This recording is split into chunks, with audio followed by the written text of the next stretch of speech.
So, చాలామంది అభ్యర్థులు ఇప్పుడు మీరు చెప్పినట్లుగా స్టేట్ ఎగ్జామ్స్ కోసం ప్రిపేర్ అయితా ఉంటారు. హ్మ్. సో, సెంట్రల్‌కొచ్చేసరికి కొంత మెడికల్ టెస్ట్‌లకు సంబంధించినట్టు ఫర్ ఎగ్జాంపుల్ హైట్ కావచ్చు, హ్మ్. లేకపోతే సైట్ ఉన్నటువంటి అభ్యర్థులు కావచ్చు. హ్మ్. సో, ఇలాంటి వాళ్ళు భయపడతా ఉంటారు. సో, వాళ్ళకి ఎలాంటి జాబ్స్ ఉంటాయి దాంట్లో? ఇప్పుడు ఫర్ ఎగ్జాంపుల్ రైల్వే సంబంధించినవి ఎన్‌టీపీసీ అండర్ గ్రాడ్యుయేట్ కావచ్చు, లేకపోతే గ్రూప్ డి కావచ్చు. వీటి గురించి ఒక్కసారి చెప్తారా?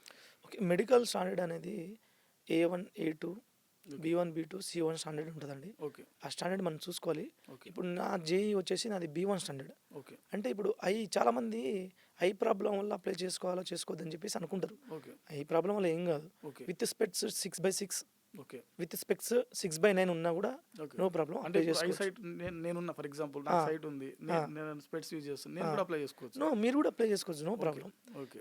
నీకు అక్కడున్న మెడికల్ స్టాండర్డ్‌లో ఓకే. విత్ స్పెక్స్ 6/6, 6/9 మీరు క్వాలిఫై అయితే మీరు కూడా ఎలిజిబుల్ అయి ఉంటారు. No problem. అలా ఓకే. No problem. ఓకే.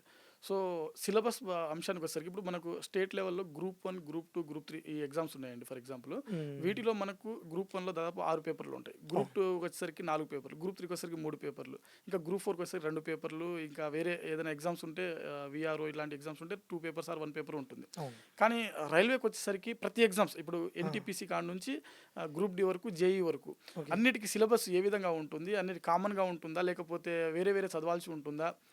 ఎట్లా ఉంటుంది ఒకసారి చెప్తారా పేపర్ల వారీగా? ఆల్మోస్ట్ నేను నేను నాకు చదువుతున్నా కదా లాస్ట్ 4, 5 ఇయర్స్ నుంచి. ఓకే. ఆల్మోస్ట్ అంత కామన్ సబ్జెక్ట్స్ ఉంటాయండి. ఓకే.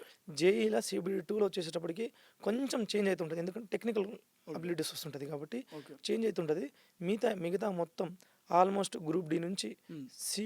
ఎన్‌టీపీసీ CBD 1, CBD 2 వరకు హ్మ్. అంతా కామన్ సబ్జెక్ట్స్ ఉంటదండి. ఓకే. జస్ట్ 4 సబ్జెక్టులు ఉంటాయి. ఓకే.